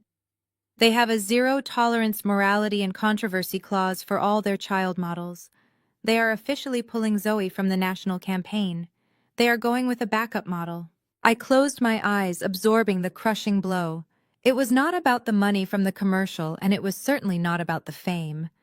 It was about the massive, radiant smile on Zoe's face when she first found out her natural coils were considered beautiful enough to be on billboards across the country. Monica had systematically destroyed that joy. I thanked Claire for trying her best and ended the call. I walked heavily down the hallway toward Zoe's bedroom, dreading the conversation I was about to have. The door to her connected bathroom was cracked open. I stepped inside and found my 8-year-old daughter standing on her blue plastic step stool, staring directly into the vanity mirror. She had taken off her soft medical cap. She was looking at the jagged, uneven patches of her hacked hair and the red, angry burn marks blistering along her scalp. Thick, silent tears were streaming down her small cheeks, dropping onto the collar of her pajamas. "I look like a monster, Mommy," she choked out, her voice breaking into a gut-wrenching sob. "Aunt Monica was right. My hair is bad. I just want to look like Riley." My heart shattered into a million jagged pieces, but I refused to let her see me cry. I stepped up to the sink, wrapped my arms tightly around her small waist, and buried my face against her uninjured shoulder. I turned her around so she was forced to look directly into my eyes. "You listen to me right now, Zoe," I said, keeping my voice incredibly firm and steady. "You are the most beautiful girl in the world. Your hair is a crown, and your skin is absolute magic. What Aunt Monica did to you was an act of pure evil jealousy, because she knows exactly how bright you shine. I need you to be strong for just a little while longer, okay? I promise you with everything in my soul, we are not hiding anymore. We are going to war, and we are going to win." Zoe sniffled, wiping her eyes with the back of her hand, and gave me a small, brave nod. I kissed her forehead, tucked her back into bed with her favorite books, and marched straight back to my home office. The sadness was completely gone. Only the executioner remained. I sat down at my workstation and cracked my knuckles. It was time to build the ultimate weapon. As a forensic accountant, I knew that raw data was useless if the audience could not understand the narrative. I needed to construct an airtight, undeniable digital dossier that would leave absolutely zero room for legal spin or public relations damage control. I created a master directory on my encrypted drive. In the first folder, I compiled the exact timeline of the financial embezzlement. I highlighted the forged signatures on the trust withdrawal forms, pairing them side by side with the wire transfers routing my $2 million into Monica's corporate startup accounts. I mapped out the entire money laundering network using clean color-coded flowcharts that connected Miles to David Rollins and the Delaware shell companies. In the second folder, I built the chemical exposure profile. I uploaded the private laboratory analysis of Riley's glow, drawing bright red circles around the toxic compounds of sodium hydroxide and formaldehyde. I attached federal FDA cosmetic regulations, proving the formula was highly illegal. Then I added the final devastating piece of the puzzle. I scanned Dr. Evans's pediatric emergency room report explicitly detailing the chemical burns on Zoe's scalp caused by those exact same corrosive ingredients. I worked for 6 straight hours without taking a single break. I merged the financial fraud and the chemical child endangerment into one sleek, devastating presentation file. It was a masterpiece of corporate destruction. Every claim was backed by federal tax documents, banking routing numbers, and certified medical records. There was no escape hatch. By 2 in the afternoon, the dossier was completely finalized. The trap was fully loaded. Now I just needed to start setting the timers. I leaned back and closed my eyes. The house was entirely silent, save for the low hum of the refrigerator in the kitchen. I thought I had earned at least a few moments of peace to strategize my next move, but my phone suddenly erupted. It vibrated violently against the wood of my desk, buzzing with dozens of rapid-fire notifications. Kendrick pushed open the door to my office, his face dark with absolute anger. He held his phone out toward me, the screen displaying the Instagram application. He did not say a word, he just tapped the play button and increased the volume. Monica's face filled the bright screen. She was sitting on the floor of her massive custom closet, surrounded by her remaining designer clothes. She was wearing absolutely no makeup, her hair pulled back into a messy bun to make her look as small and fragile as possible. She was performing a masterclass in manipulation. She took a deep, shuddering breath, staring directly into the camera lens with perfectly timed tears welling in her eyes. "Hey guys," she began, her voice trembling beautifully. "I usually like to keep my platform positive and focused on light, but my family is going through an absolute nightmare right now, and I have to speak my truth before the rumors get completely out of control." She wiped a single delicate tear from her cheek. "As many of you know, I am launching Riley's Glow next weekend. I have poured my entire heart and soul into creating this organic line for your children. But recently, a deeply unstable, jealous family member has been trying to extort me and my husband. This person actually broke into my home and violently attacked me with toxic chemicals, completely destroying my property. She is now making up horrific lies about me trying to ruin my reputation right before the biggest launch of my life because she wants a massive financial payout. Please send prayers for my family's physical safety." I stared at the screen in absolute disbelief. She had 500,000 followers, a massive army of devoted fans who worshipped her perfect aesthetic lifestyle. She had just weaponized every single one of them against me. I scrolled down into the comments section. It was an absolute bloodbath. Thousands of comments were pouring in every single minute. Her followers were rabid, demanding to know the identity of the sister-in-law. They called me a psychotic monster, a jealous loser, and a gold digger. Some of her local followers had already started piecing the clues together, dropping vague hints about Kendrick's sudden suspension from the school district. They were actively trying to completely destroy my life based on a sociopathic lie. My own phone buzzed again, interrupting the horrific feed. A text message banner flashed across the top of my screen. It was from my mother. I opened the message thread, my heart turning to absolute stone as I read her words. "Your father and I just saw Monica's brave video. We are absolutely disgusted by you, Hannah.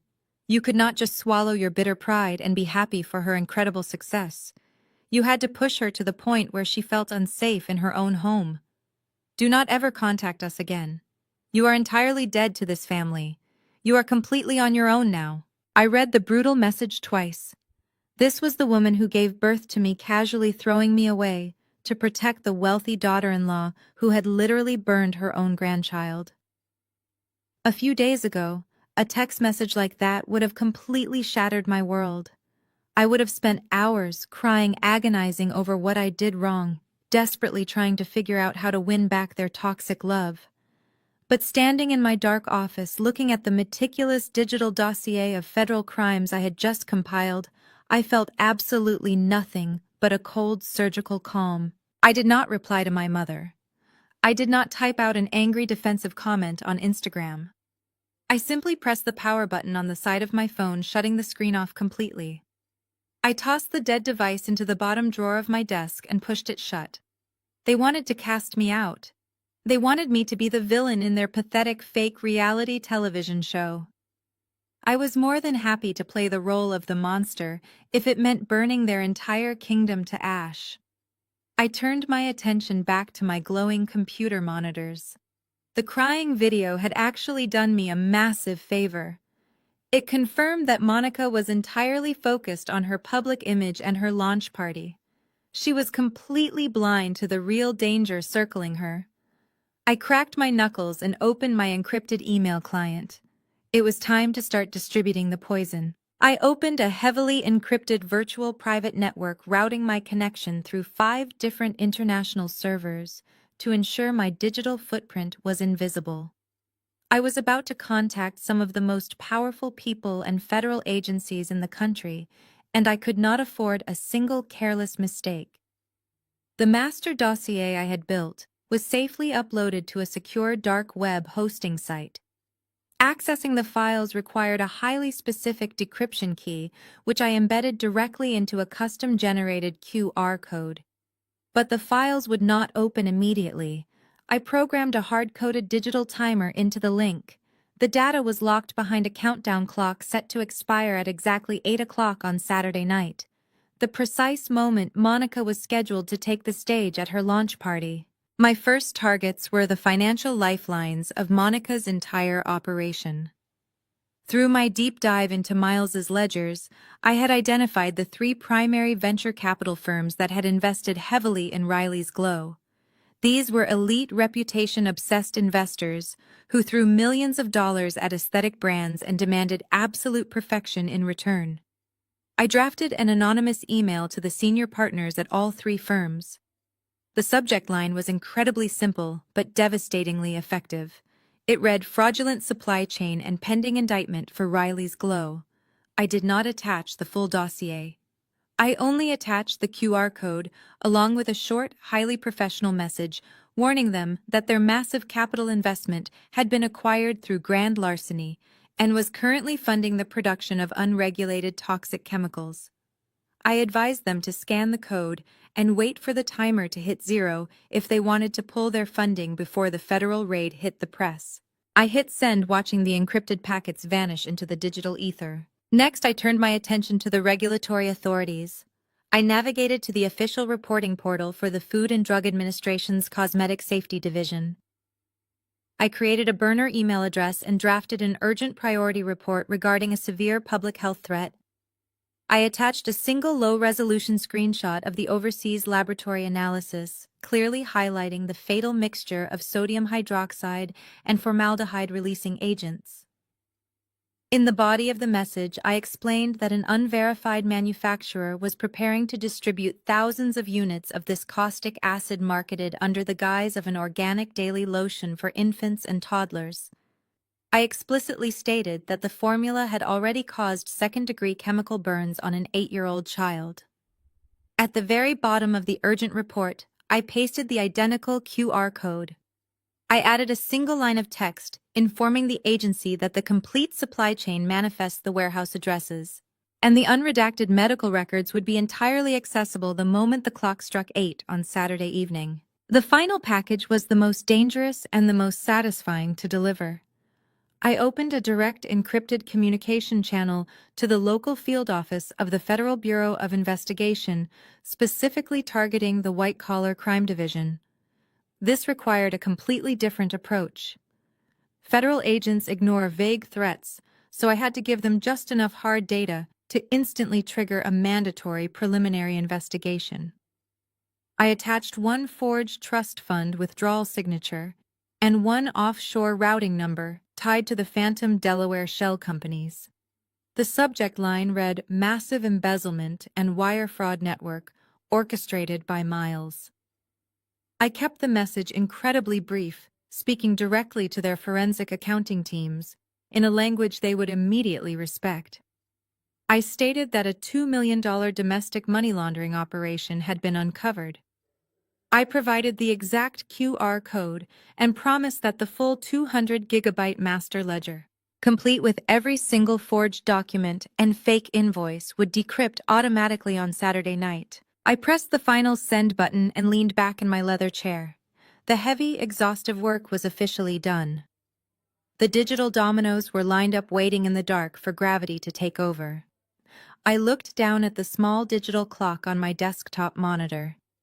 It was Friday afternoon.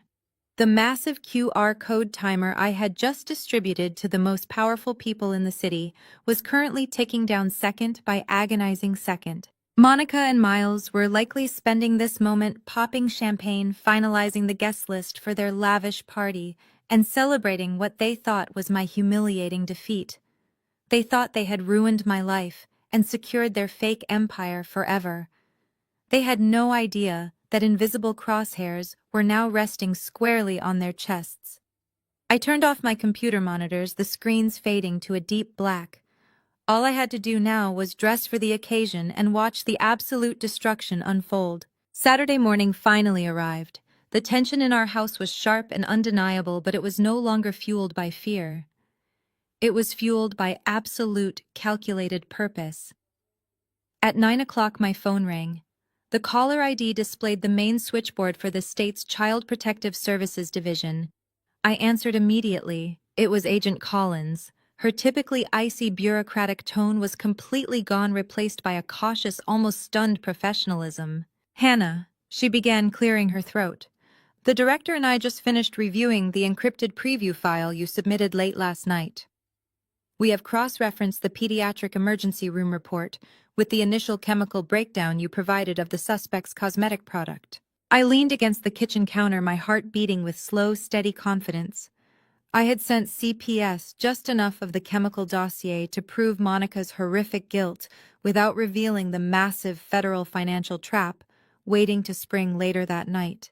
And I prompted her, keeping my voice perfectly calm. "The preliminary findings are deeply disturbing," Agent Collins admitted. "Given the extreme severity of the child endangerment evidence against your sister-in-law, we are immediately dropping the abuse investigation against you and your husband. I have already contacted the superintendent of your husband's school district. His administrative suspension has been fully lifted, and he is cleared to return to work on Monday morning. Furthermore, we are opening an active priority criminal investigation into Monica and the distribution of this chemical product." I let out a breath I did not even realize I had been holding. Kendrick, who was standing right next to me, squeezed my shoulder tightly, a massive weight finally lifting from his shoulders. "Thank you, Agent Collins," I said smoothly. "But I would highly advise your agents to hold off on visiting Monica's residence until exactly 8 o'clock tonight. Trust me, you are going to want to be at her launch party." I hung up the phone and looked at my husband. "We are entirely clear," I told him, a fierce smile breaking across my face. The dark cloud hovering over our family was completely gone. Now it was time to prepare for the final execution. I had promised Zoe that we were not hiding anymore, and I meant every single word of it. I hired an incredibly talented private natural hairstylist named Maya to come to the house. Maya specialized in severe hair trauma and restorative styling. We set up a chair for Zoe in the living room, and Maya spent 4 painstaking hours working absolute magic.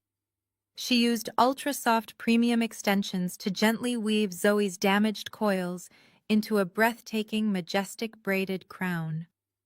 The intricate, towering style completely covered every single chemical burn and jagged cut, while proudly celebrating the absolute beauty of her natural African texture. When Zoe finally looked in the mirror, she did not cry. She stood up a little taller, looking like absolute royalty. With Zoe looking radiant, it was time for Kendrick and me to suit up for the war Monica had started. Kendrick put on a tailored charcoal gray three-piece suit that fit his broad shoulders perfectly. He looked incredibly sharp, powerful, and ready to protect his family at all costs. I walked into our bedroom and opened the heavy garment bag hanging on the back of my closet door. I had purchased this dress months ago, with a massive bonus I earned after successfully tearing apart a fraudulent hedge fund for a corporate client. I had never worn it because my mother always told me that bold colors were too aggressive and made me look angry. Tonight I was going to be the most aggressive thing they had ever seen. I slipped into the floor-length blood-red designer gown. The heavy silk material hugged every single curve of my body, perfectly dropping into a dramatic sweep train. The deep, vibrant crimson color was a direct, intentional challenge to the minimalist gold and white aesthetic Monica demanded for her precious launch party. It was the color of absolute warning. I paired the gown with sleek gold stilettos and kept my makeup razor sharp. I pinned my own thick, dark hair up into an elegant, commanding updo. When I finally walked out into the living room, Kendrick let out a low, appreciative whistle, his eyes wide with admiration. "You look incredibly dangerous," he said, kissing my cheek. "That is exactly the point," I replied smoothly. "We are going to walk straight into her perfect fake world and burn it entirely to the ground in front of everyone she desperately wants to impress." We grabbed our coats and walked out the front door together. The sun was just beginning to set, casting long, dark shadows across the driveway. The digital countdown timers attached to my anonymous federal emails were entering their final hours. We got into the car and Kendrick started the engine. The drive to the exclusive downtown event hall felt entirely different than the drive to their house just a few days ago. I was no longer the broken defensive scapegoat trying to survive my toxic family. I was the architect of their total destruction, and I was arriving right on schedule. We pulled up to the Grand Atrium, a massive modern event space in the wealthiest district of downtown. Monica had clearly spared absolutely no expense for her brand launch. A long line of luxury vehicles waited patiently at the valet stand, and a pristine white carpet replaced the traditional red one, perfectly matching her minimalist brand aesthetic. Massive gold letters spelling out Riley's Glow were projected onto the sleek glass exterior of the building. Photographers crowded the entrance, snapping pictures of local socialites, wealthy investors, and influential beauty bloggers as they walked inside. Kendrick handed the keys to a stunned valet driver. He walked around to open my door, offering his hand. I stepped out into the cool evening air, the heavy silk of my blood-red gown sweeping elegantly against the concrete. Zoe stepped out of the back seat, next her chin held high, the intricate braided crown sitting beautifully on her head. We linked arms and walked toward the entrance. The moment we stepped through the heavy glass doors, the atmosphere visibly shifted. The venue was decorated entirely in stark white and pale gold. Thousands of white roses cascaded down from the ceiling, and every single guest had adhered strictly to Monica's neutral color palette dress code. My vibrant blood-red dress instantly cut through the room like a violent slash of color on a blank canvas. Conversations began to fade almost immediately. The upbeat lounge music playing softly through the hidden speakers suddenly felt entirely inadequate to cover the heavy, awkward silence spreading across the massive room. Influencers and press members lowered their champagne flutes, turning their heads to stare at us. Several of them whispered behind manicured hands, clearly recognizing me from Monica's crying video. They expected a frantic, unhinged, jealous woman trying to cause a messy scene.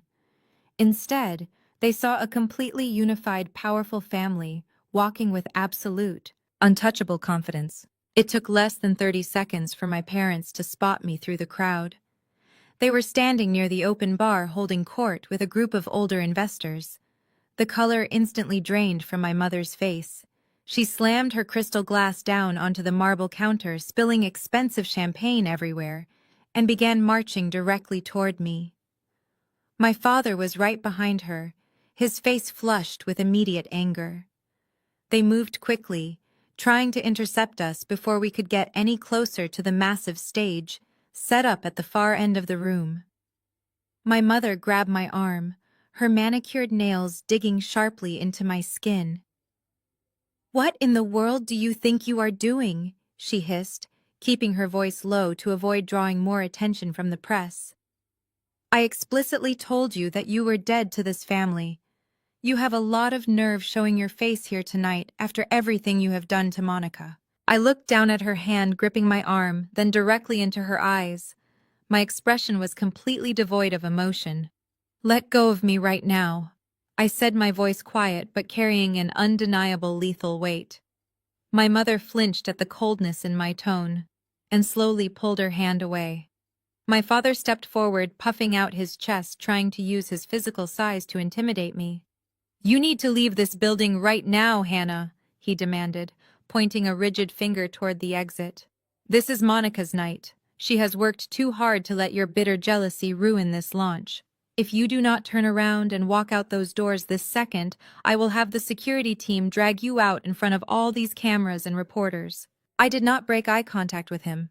I did not raise my voice, and I certainly did not explain myself or try to seek his approval. I smiled a small, chilling upward curve of my lips. You are standing on the wrong side of history tonight, Dad, I whispered smoothly. I highly suggest you step out of my way before you get caught in the blast radius. He opened his mouth to reply, completely taken aback by my absolute lack of fear, but I did not give him the chance to speak. Kendrick gently placed his hand on the small of my back, guiding me forward. We walked right past my stunned parents, completely ignoring their outraged gasps. The crowd naturally parted for us, clearing a direct path down the center of the room. My eyes locked onto the main stage where Miles was nervously talking to the production crew, completely unaware that his timer had just run out. Monica was standing right next to him, holding a microphone and adjusting her custom emerald jewelry. They were completely surrounded by their fake success, entirely blind to the federal storm that was about to hit them. Miles noticed the sudden shift in the room. He looked up from his clipboard, scanning the parted crowd, until his eyes locked directly onto my vibrant red dress. The confident smile he had been wearing all evening instantly melted off his face, replaced by a flash of pure panic. He dropped his clipboard onto the stage, frantically gesturing toward the perimeter. Security, he yelled, his voice cracking over the lounge music. Get security here right now.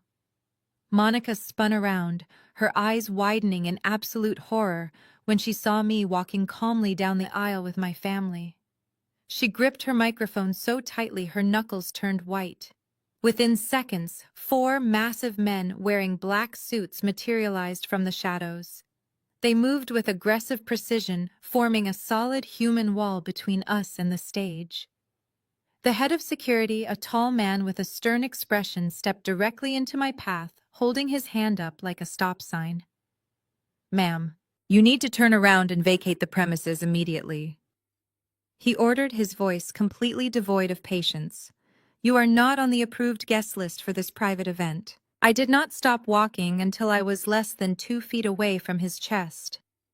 I am not leaving, I said, keeping my voice perfectly level. The security chief's jaw clenched. He was used to dealing with paparazzi or intoxicated party crashers, not a woman in a designer gown, staring a hole straight through him. He nodded to the other 3 guards. Remove them, he commanded sharply. One of the guards stepped forward and aggressively grabbed Kendrick's upper arm, attempting to twist him toward the exit. Kendrick did not even flinch. He planted his feet firmly into the white carpet, his muscles tensing under his tailored suit.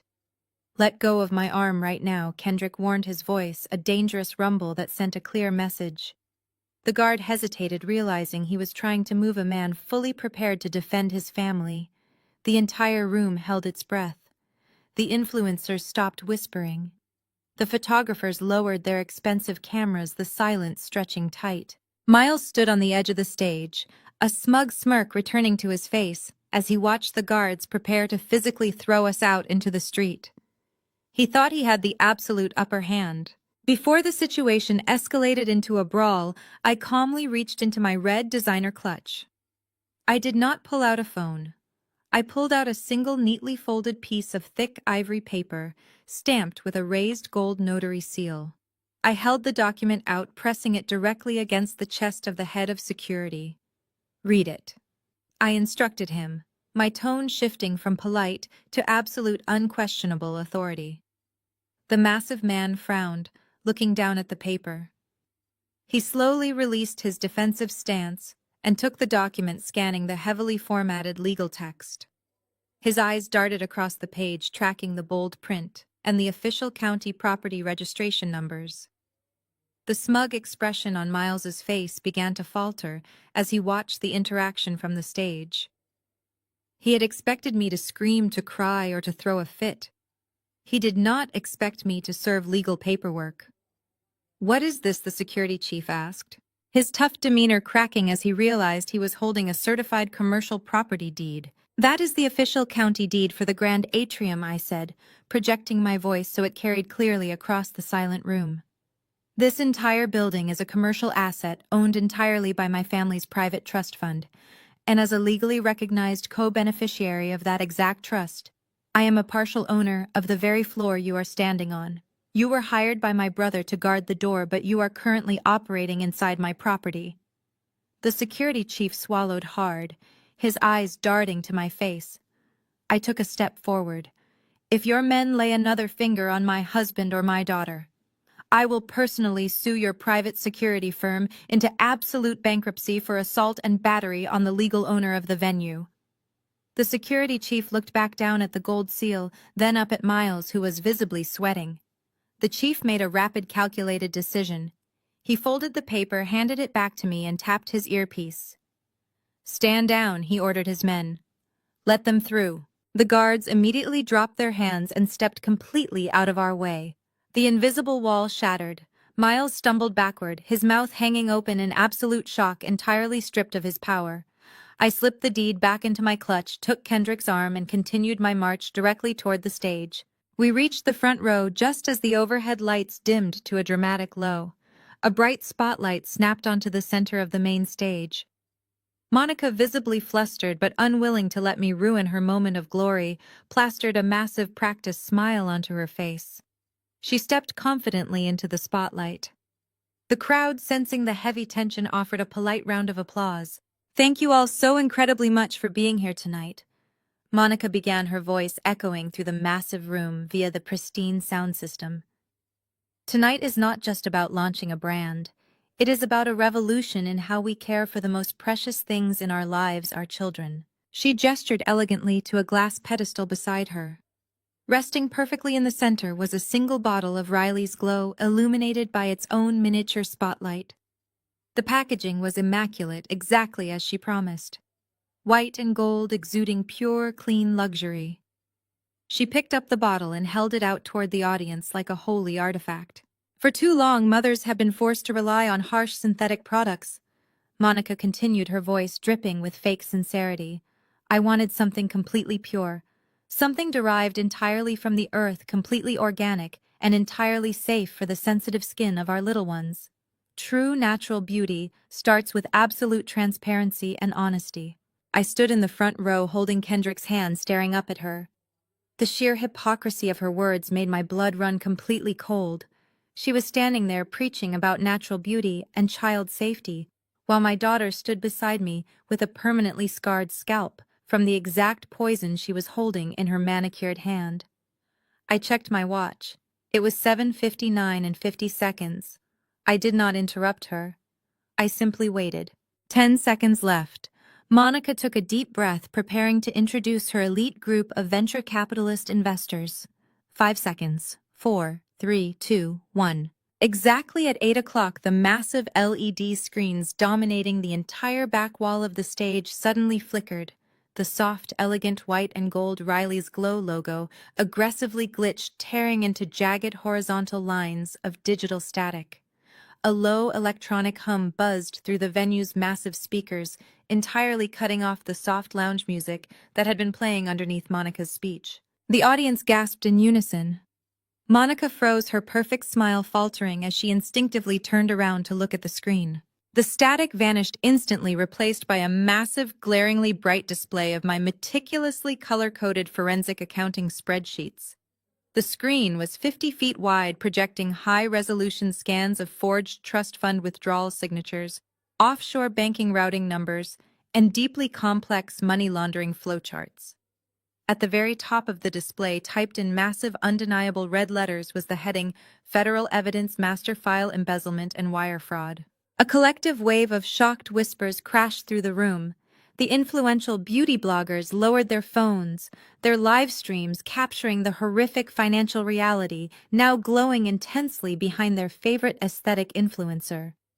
The venture capitalists in the VYP section stood up from their velvet chairs, their faces draining of all color as they recognized their own corporate investment accounts linked directly to phantom shell companies on the screen. Monica's eyes darted frantically across the massive spreadsheets.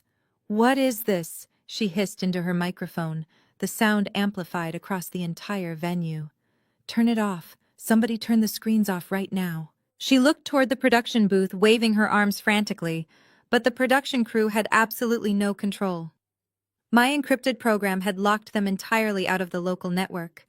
The timers attached to my anonymous federal emails had just hit 0, and the truth was now a permanent fixture in the room. I released Kendrick's hand and walked toward the short staircase leading up to the stage. Miles tried to lunge forward to block my path, but he was physically paralyzed by the sheer magnitude of the evidence currently displayed above his head. He knew exactly what those spreadsheets meant. His entire life was officially over. I walked up the steps, the heavy silk of my red gown trailing behind me like a warning flag. Monica saw me approaching and panicked. She took a step back, raising her microphone to scream for security again. I did not give her the chance. I walked directly up to her, moving with the cold, calculated precision of an absolute professional. I reached down to the base of her wireless microphone pack and violently yanked the power cable completely out of its socket. Her frantic, screaming voice was instantly cut off from the venue's speakers. I snatched the dead microphone from her trembling hand and confidently took the center stage. I pulled my own wireless microphone from the small pocket hidden in the folds of my gown. I had synced it to the hijacked audio system before Kendrick and I even walked into the building. I flipped the power switch, and the green indicator light illuminated. "Can everybody hear me clearly?" I asked, my voice booming perfectly through the venue's massive surround sound speakers. The room was dead silent, the crowd staring up at me in absolute shock. I did not wait for an answer. Before we get into the complex details of these fascinating accounting spreadsheets glowing behind me, I want to play a brief audio clip for our esteemed venture capitalists sitting in the front row, I announced. I pressed a button on my digital remote clicker. The electronic hum faded, replaced immediately by the crisp, undeniable sound of a recorded telephone conversation. It was Miles's voice, captured perfectly on an encrypted digital voicemail he had foolishly saved to his own local hard drive. "David, why need you to expedite the transfer from the Apex Holdings account?" Miles's recorded voice echoed off the high ceilings for everyone to hear. "Just forge Hannah's signature on the K1 release form exactly like we did last time. She never checks the trust disbursements anyway. Move the remaining $2 million into Monica's corporate startup account by Friday, or we cannot secure the warehouse lease." The audio clip ended, leaving a devastating, suffocating silence in its wake. I looked directly down at the VIP section where the 3 senior partners from the venture capital firms were sitting. Their faces had turned the color of ash. They were elite financial experts, and they instantly understood the catastrophic legal implications of what they had just heard. They had heavily invested their clients' clean money into a company built entirely on stolen, laundered federal funds. I turned my attention to the press and the influencers, using my free hand to gesture gracefully toward the massive 50-foot screen behind me. "What you are looking at is the absolute truth behind Riley's glow," I explained, pacing slowly across the stage with absolute authority. "My name is Hannah, and I am a certified forensic accountant. I am also the sister of the man currently sweating near the staircase. For the last 3 years, my brother Miles has been managing our grandfather's private family trust. But instead of managing it, he has been systematically bleeding it dry to fund his luxury lifestyle." I clicked to the next slide. A massive high-resolution image of the K1 tax forms appeared completely unredacted for the world to see. I walked the audience step by step through the exact mechanics of the fraud. I pointed to the gross revenue lines showing exactly how millions of dollars were illegally funneled out of the trust before the profits were properly distributed. I highlighted the fraudulent management fees paid to phantom Delaware shell companies. I explained that these fake companies were registered to Monica's cousin, who just so happened to be the man on the other end of that damning phone call. I walked to the edge of the stage, pointing my finger directly at my brother. Miles stood completely frozen, his chest heaving, his eyes darting frantically toward the exits as if he could somehow outrun a permanent digital paper trail. He forged my personal signature on multiple federal withdrawal requests. I stated, my voice echoing with a cold, absolute fury. He stole $2 million of my direct inheritance. He committed grand larceny, wire fraud, and identity theft. And he took my stolen money to fund this completely fraudulent vanity project for his wife. Monica let out a high-pitched, hysterical sob, dropping to her knees on the stage. She tried to cover her face with her hands, but the camera flashes from the press pit were already blinding her. The journalists were frantically typing on their phones live, tweeting the absolute destruction of a major influencer brand in real time. The venture capitalists in the front row were whispering aggressively to their legal counsel, pulling out their phones to desperately freeze their investment accounts before the federal government could seize the tainted assets. My parents were standing frozen near the open bar, their mouths hanging open in pure horror. They were finally seeing their golden boy for exactly what he was. A pathetic, desperate criminal who had robbed his own family to maintain a fake illusion of superiority. I looked down at them, letting the heavy reality of my words crush their arrogant delusions. I had not just ruined Monica's launch party. I completely dismantled the financial foundation of their entire existence. The fake empire was crumbling exactly as I planned, brick by stolen brick. And the most beautiful part of this execution was that I had not even reached the most devastating piece of evidence yet. I clicked my remote one more time, preparing to expose the true poison hiding inside those pristine white bottles. The screen behind me shifted instantly. The complex financial spreadsheets vanished, replaced by a stark black and white document bearing the official seal of an independent chemical testing laboratory.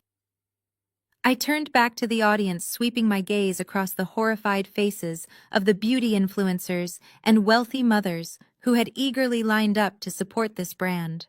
Stealing millions of dollars from a family trust is a massive federal crime, I said, my voice cutting through the tense silence like a sharpened blade. But believe it or not, the embezzlement is actually the least offensive thing my brother and his wife have done this year. What you are looking at now is the unredacted certified chemical analysis of the product you are all holding in your hands right now. I pointed my remote directly at the screen, highlighting a long column of complex scientific terms in bright neon yellow.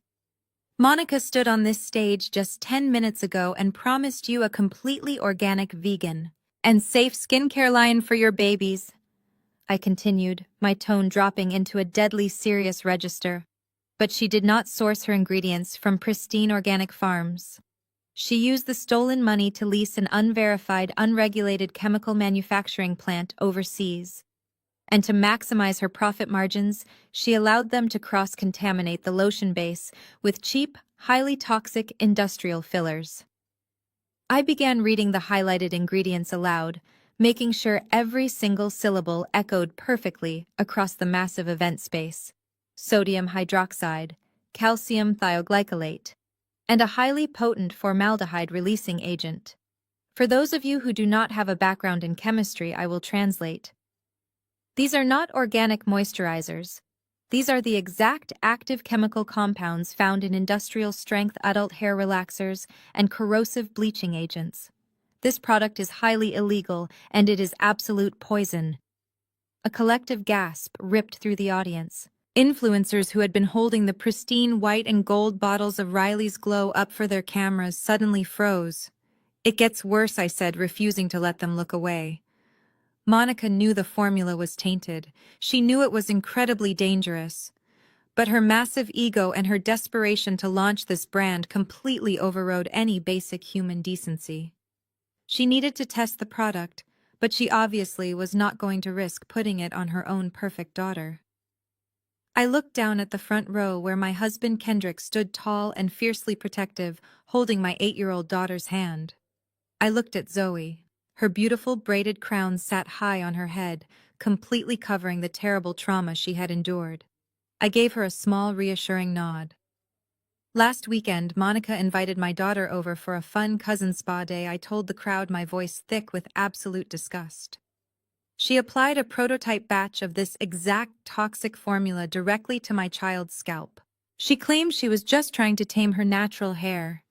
Within minutes, the corrosive chemicals ate through the top layers of my daughter's skin. She suffered severe second-degree chemical burns.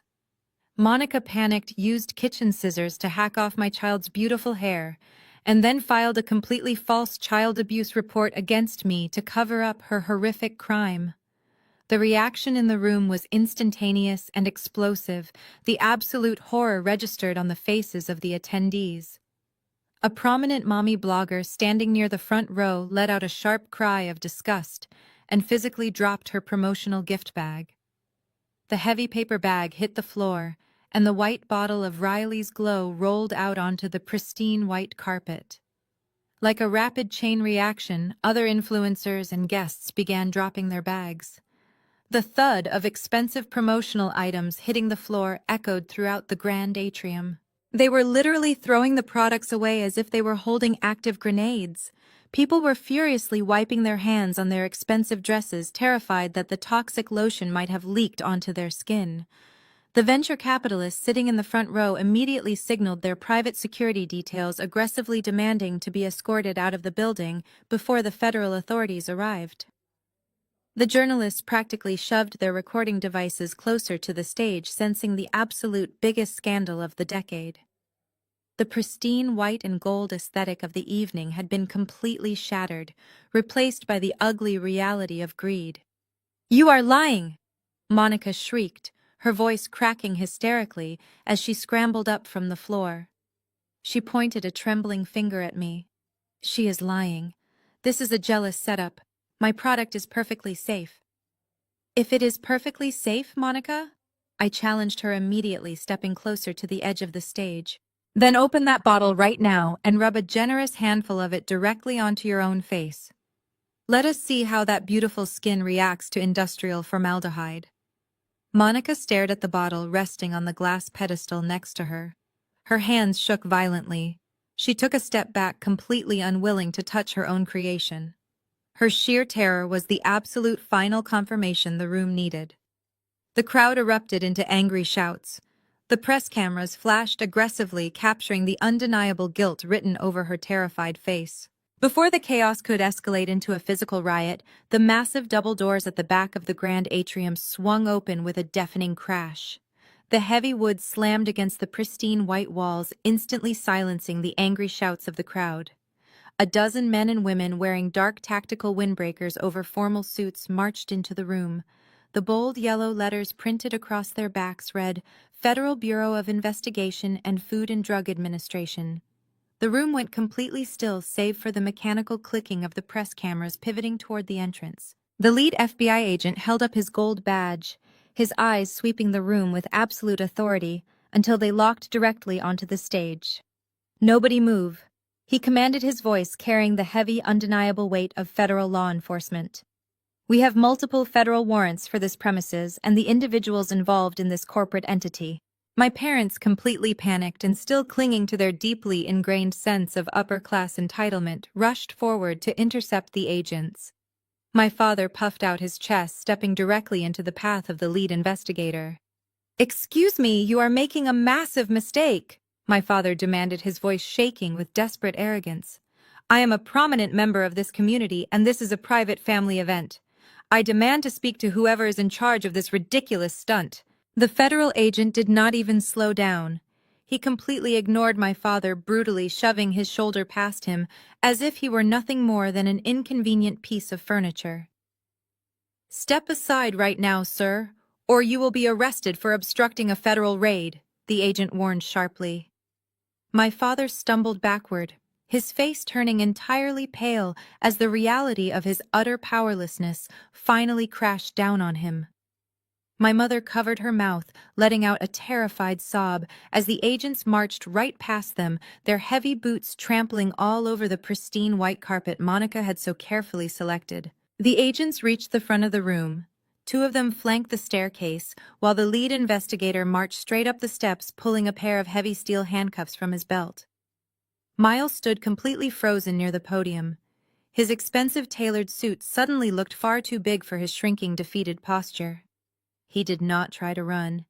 He simply raised his trembling hands in the air, his eyes darting frantically toward my parents for a rescue that was never going to come. Miles, you are under federal arrest for wire fraud, grand larceny, identity theft, and domestic money laundering, the agent announced loudly, grabbing my brother's arm and twisting it forcefully behind his back.